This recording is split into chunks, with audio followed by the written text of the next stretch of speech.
Ko Lizzie Rangihuna hau, ko te eke hoi ho tōku ao, no mai anō. Kua kite a hau I te aukume o te katoa ki te hoiho. Kua pirangi ki te whakamātau ake. I huri haere a hau I ngā hau e whā. Google. Ki te kimi I ngā kai whakaaweawe I te hungaranga wairua. Ko tono a rātou kia hiri mai ki te ekenga o ngā ekenga. So if you want to live out your coupling fantasies, or you're just concerned about rising petrol prices, then come and get your leg over with me.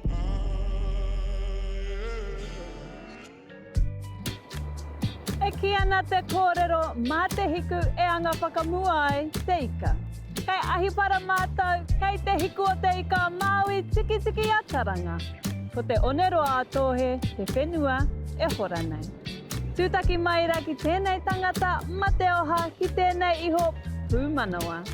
He ingoa rongo nui roto I ngā kāinga maha, I runga hoki I ngā pauaka whakata maha, huri noa I Aotearoa. Ko waike atu, ko Pere Wihongi.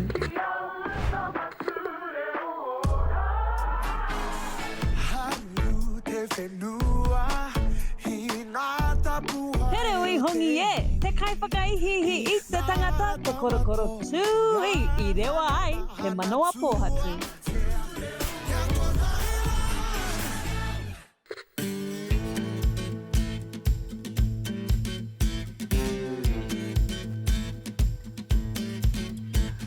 Well, jiha, cowgirl. Tēnā koe kei te iho pūmanawa. Kia ora, tēnā kōrua.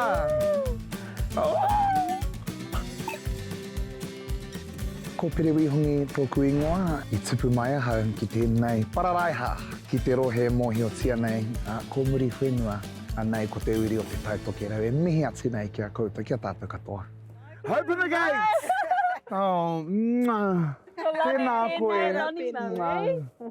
Te whānau Māori, tēnā koe, tēnā kōrua. I brought the sunshine with me too. Let's shut the gate before the hoiho escape. Waiho kia tūwherana. Haere he Māori tingihanga I konei. Welcome to Aiparaho Treks. You know, I've seen this my whole life, but I've never actually activated the Ahipara treks over here, so... Oh, about time. Yeah, I know. You're enjoying it now. Yeah, well, I was stuck with the wild horses of Hirikino. Oh, yeah, I know those well. Actually, yeah, there's a few of them over there. Oh, okay, hopefully those are not the ones I'm riding today. No, your hoi-ho is Shiloh over here. She looks beautiful. She looks like a unicorn. Kia ora.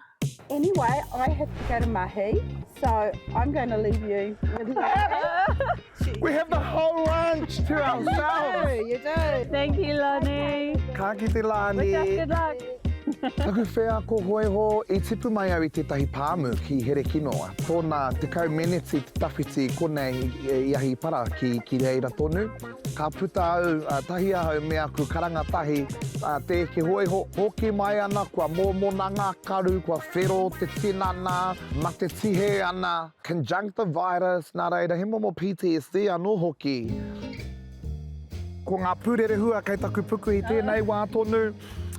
He hua I te roa o te wā, ko e ke hoihoa hau, nā reira waimari e hau. Kei konei tētahi mātanga. Ki te tiaki ki te tohu mai ngā hoiho. Kau e maharahara, you'll be fine. Kei te maukui tō pōtau kaupoi. Aye, and if we taka, let it be taka tāpui. Yeah. Kuri te koe? Kao. I ohorere, ia mai, engari hikaka he momo hikaka anō kei roto I au.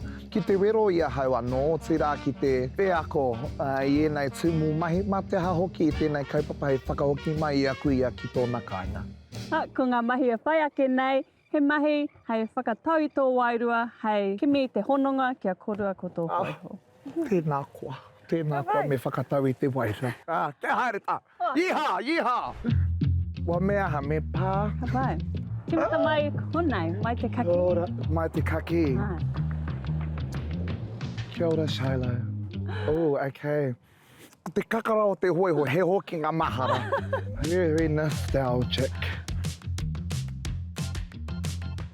She likes my nails. Kia ora, Shiloh. Tēnā koe. Arohanu. We're going to have a great day today, old girl. Ka pai e hoa. Māori hoiho. Kua hono. Kua hono te Māori. Nei te prahe. Timata ki te praehe i te hoiho. Rere ana wana makeretanga. Wai mari kai te pērā te pupui a te hau.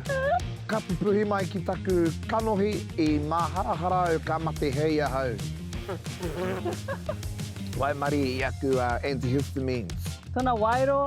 Me taku mōhi o koe nei hoki ngā taura mo te violet. Te tiro mā Charlotte ki a koe. Kua tiko ngia tō wairo. Koe anō. E pai ana, Shiloh, kai te pai tēnā. He hoiho koe. Ai, tēnā koe ko... Oh, maha tonu ngā huruhuru makere ki hone. Kawa, I a koe I rarora, te mahi I nainei, te whakapai ngā maikuku. Oh, you're kidding. Maikuku nail! Pedicure! Tūki tōna taha. Ka heke tō ringa. Oh. Ne? Hiki nā. Oh, you're kidding. Alright, ni te whānau. I'm going in. Ki te mate ahau, kōrero pūrākau, moke aka, here we go. E Kapai, tiko. right. Ai. Ana, ka hiki I te wai o te hoiho, hiki nā. Ai. Wow! Ai rā. Kātahi te kakara haunga rawa. Oh, kapai. Me te tikaro tūtai I ana mai kuku. Oh my God, whoa. Ai, he vai tēnā. Ia, kua pai. Kua pai. Tēnā koe, Shiloh. I think kua pai I rā tū wai. Ai. Hoi anō, pai ki au te wāhi here, te wāhi whiri I ngā makawe. Kapai, nei te prahe, mōna makawe, roa. Pai ake tēnei I ngā maikuku. Bit of hair damage there, Shiloh. Love the highlights though, Yeah. girl. Look at you. Te whiri. He whiri. I kona I tino tau ai te Māori I tūhono māua ki a māua. Kia whakaro kei te pēhea a Shiloh I te wana. Kei te pānui tonu ia I taku wairua. Kei te rongo hau I tērā. Tu meke au ki o mahi e hoa, kei te haere pai a Shiloh, korua tahi. We're in for a good ride. Anō ko Avatar. Right, nei. Piua te taura, ne? Anei. What the hell is girl doing? It's more so for me, Shiloh. I need the taming, not you. Whoa, there was a boy who set his path. He knew he had a long way to go. Nō koe tupu mai ana I tētahi pāmu, katoa o aku karangatahi, he tāne. Ko tahi noi ho taku tuahine, kamatu ko ia te kōtiro kotahi o ngā mokopuna o taku whānau. Nā reira I Waimari e taku whānau I whai kōtiro tuarua rātou. Aha koa, a kāre pia aku prata e whakae ki tērā. I e rāra, I nāianei e mōhio ana rātou ki taku momo. Cause he went high, Nā reira, I ngā whea koranga maha o tēnei ao, I te kapahaka. Ai Waimari a hau I aku hoa, I whakatō I tētahi whakapono I roto I ahau. Kia mōhio ai au, e pai ana taku noho Māori ki roto I ahau anō.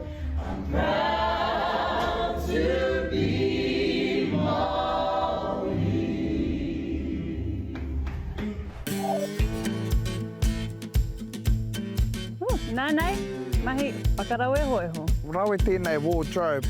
Prai ke te tuatahei, He mua, he muri rānei o pai te rānei. Mo te tāki te whakarawe hoeho, me pono kua whakarawe hoeho ke ahau. Te tera kaupoi. te western saddle, ne? A te tera. Engari, ēnei rawa, katahi rā, te rawa whai rawa. Te kati, i ngā trapu mō wā. Trapu. I te mea, nōku e tupu mai ana i mate ke mātou te eke kirikau. Te hoiho kirikau. Ka wako mātou. Holy shit. He awa taumaha te tera. You'll be used to me by the end of the day. Anei. I te kina. You want to try it? You try putting it on? Yeah. Oh, you mean on the horse? No wa. Right. Tuare mai tō waha, Shiloh. You ready for us to go for a Are you ride? ready to get your leg over? Am I ever? Maui. Oh, please don't move, Shy. All right, here we go. Howdy, partner. Well, howdy, partners. Anei māua ko Shiloh. Koe ke hoi hoa I te rā nei. Wish me luck.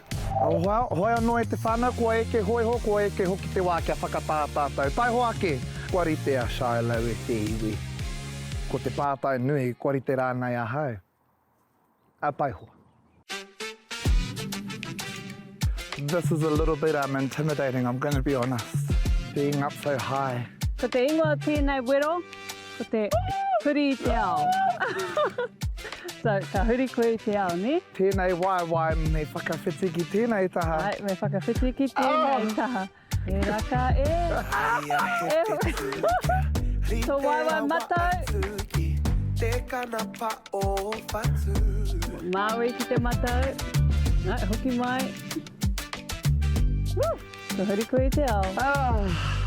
Huri te ao ki au nei, tērā tūmahi he momo whakapakari I te whakapono a roto I a māua, ko te hoiho. Te lunch. Ka noho a Shiloh ki taua porohita ki wahora, ne? Kaua e kuhu mai ki taku mirimiri. Oh.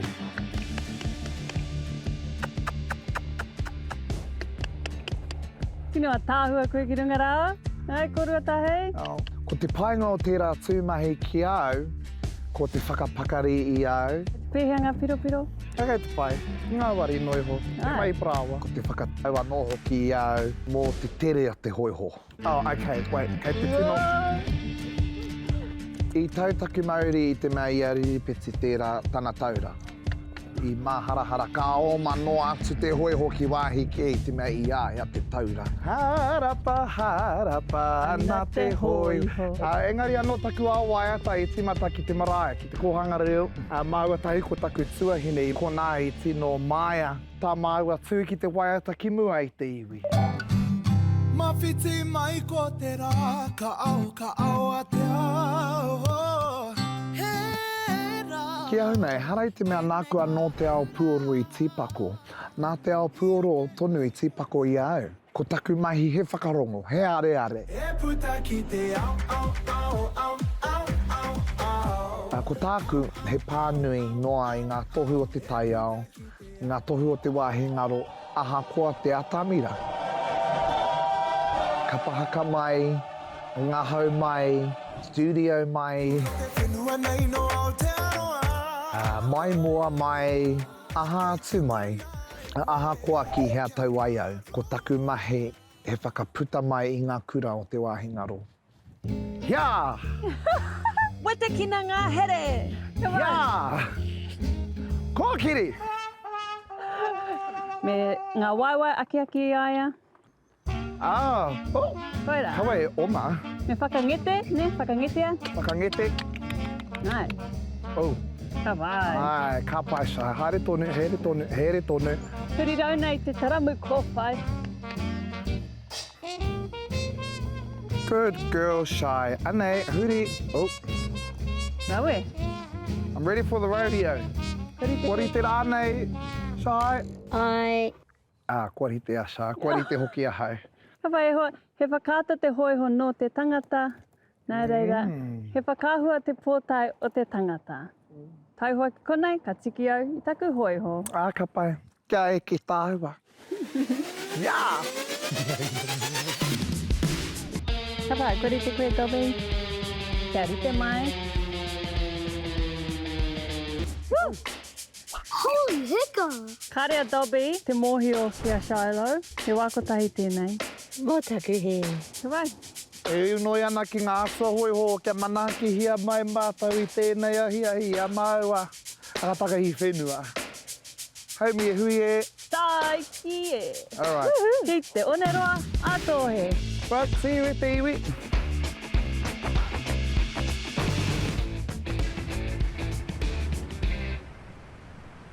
Ko te Māori tapu tēnā o te oneroa tohe. Ara anō atu te hītori, te whakapapa o te wāhinei, nā reira I rongo au I tērā Māori o te ao kōhatu. Wow, wow, wow. Nōku e eke hoiho ana e te tiro atu ana ki te tātahi e whakarongo atu ana ki ngā kōhimuhimu. A tangaroa o tira ōku tūpuna. He ao anō tēnei. Ki te ana he ngai o te tai, nā reira he tātahi haumaru tēnei mā ngā tamariki. Koina te take kaha tonu, ta mātou whānau te tai mai. Ki konei. Taku eke hoiho mo te wā tuatahi ki tēnei tātahi, I konei ka tino mārama ki te Māori tapu kei ngā hoiho. O tira kei tēnei tūmomo whiako. Tēnā. Hoake. Kia tūtaki atu kia tangaroa. Ai. Ngā ngaru.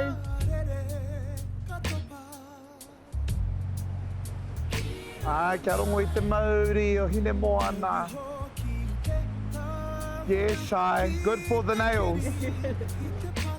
We're now giving them a foot spa at te iwi. Holy hicka. Oh, ko tiko.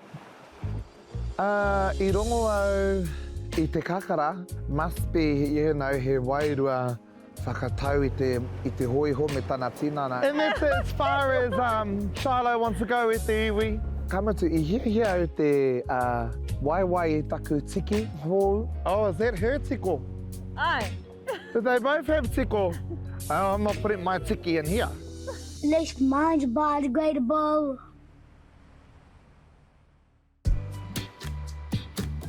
Hoki mai anō e te iwi, kei konei tonu māua ko Pere, kei ahipara, kei te oneroa tohe. He paku ara taupare e haereake nei, he piki me te heke I ngā tā huahua, katahi ka peke I te rākau. He te pehea ngā kuha? Kua ruha ngā kuha. Pai mai, ia koe e piki ana I ngā tā huahua. Oh my God, whoa. Ata Oh haere my gosh, are you sure? Don't you blinkin' whakahikaka I te hoiho. Piki ki runga. Ka heke ki raro. Heke ki Ai, raro. e heke shai. Ko ngā piki me ngā heke, e pono ana. Wairua nei a tinana nei anō hoki. Te rite mai, What? konei. Oh, Mihi atu ki te iwi, ia koe heke ana ki raro. Tau whakamuri tō tinana, ne? Kimihia, te kauhanga nui. ko te ata ako. I maharahara au, ka retire tike pēr te hoiho. Holy. E tu, woo, ka pai. Oh my God! I te mea he one ngohe ke ngā tā hua. So going up, lean forward. Ki runga, tēnei. Nā reira, I mate māua ki te mahitahi. Piki ana te hoiho me tau whakamua. Good girl, Wow. Shy! Heke ana hoiho me tau whakamuri te tinana. Iha. Koi reti, ko kuia. Koe rite koe ki te piki, I think. Peke ana te hoiho. Actually, I don't even think I piki te hoiho. I te iti o te rākau, I hikoi noi ho te hoiho. I rongo ia I taku mā harahara ki hai ia I peke. I hikoi noa, anō he kōhatu I te rori. Piritia o reina kaukeo, he peke tūturu te haereake nei. Ko te pai, ko te toitoi. Iha. Koe anō. He wero. I reira tonu te wero.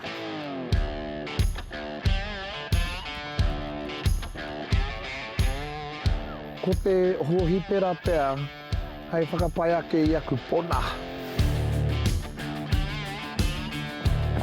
Oh, potai. I kuhu mai au, ka pēnei au, ka mamai ko te kumu. Engari, Tērā pōhehe, tērā. Whoa, whoa. Oh my God. Nā reira, ka mihi atu ki ngā pona o ngā kaupoi, ngā kaupeu. Huri noi te ahau. Whoa. Whoa. Whoa. You got it. E te whānau, ka te tino hikaka Shiloh I tēnei wā, me whakatāia, me tēnei kuia. Ka mutu te hirahira o te eketahi ki tō kapa. Nā, kua piri mai taku pāpā me ngā kaukeo o te kāinga nei o Free Rein Equestrian. Teha! Okay, kia ora mai tātou.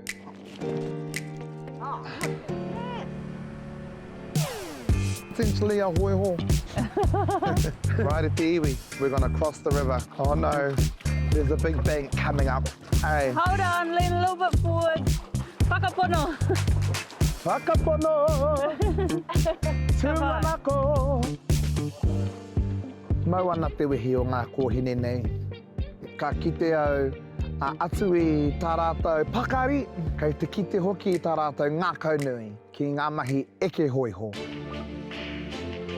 Is this the river that goes over the bridge? I feel like this way comes from the Herekino Gorge, but I don't know that for a fact, so.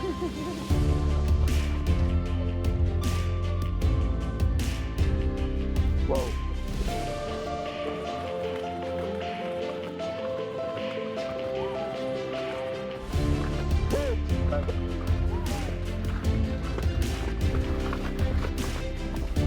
Te harapa ki rō wai, I'm very overstimulating.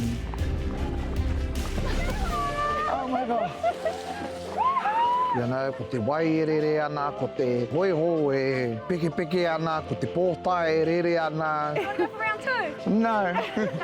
Hoi anō, he momo whakapakari I ahau I ngā horopaki haere tino hānea nea ana. He akoranga kei roto I tērā tuahuaranga.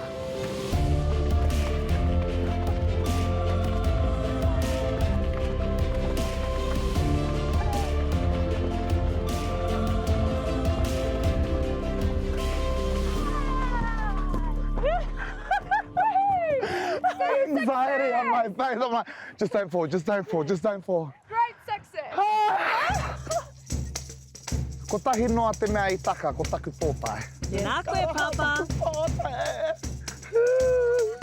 Do you know now this pōtai has the Māori of Te Onero Ātohe? Do we have to do the jump? What about the bump? Piritianga. Toru ngā reina.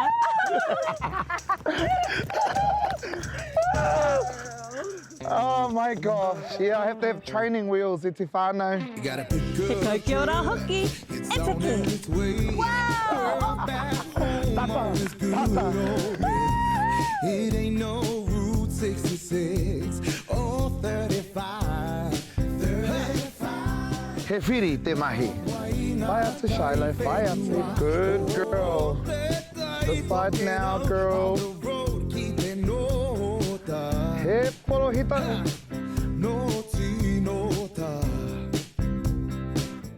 Wow, hoi anō e te iwi, aha koa I takataku pōtai, kua tau mai anō ki taku māhunga anei, kia rewa taku pōtai, a ki ngā kaiwhakahaere o tēnei kaupapa, ana kia ahipara horse tracks, o tira kia Free Rein Equestrians, o tira ki taku kaitreini, kia koe riri peti, I tauai taku ngākau I tō manoa nui ki tēnei kaupapa. Nā reira au ka mihi atu ki a koutou. Anei, kia kōpani ake e tēnei kaupapa, mā tēnei o ngā waiata, no tēnei tō pito whenua, arā te pito o te ao. Ko Ngāti kuri te au pauri, kia kotahi mai tātou katoa. Te rārawa ngai takoto, ko Ngāti kahu, kia kaha mai rā. Awhina tia mai e tātou, ngā uri o muri whenua, kia whiwhi ai ngā tonga nei. O ngā tūpuna. Māori muri whenua e te iwi. Alright, hoaka tātou, kia haere, kia haere. And a good day to y'all. And to y'all, a good night. Te pitia te hopo mai rangatia te angitu. Ko te Māori kia tau, ko te whakapono kia mau. Māori tū, Māori ora, Māori hoiho, e te iwi, adios. No ta te tai tokero. There ain't no other place like home. No ti no ta te tai tokero. There ain't no other place like home.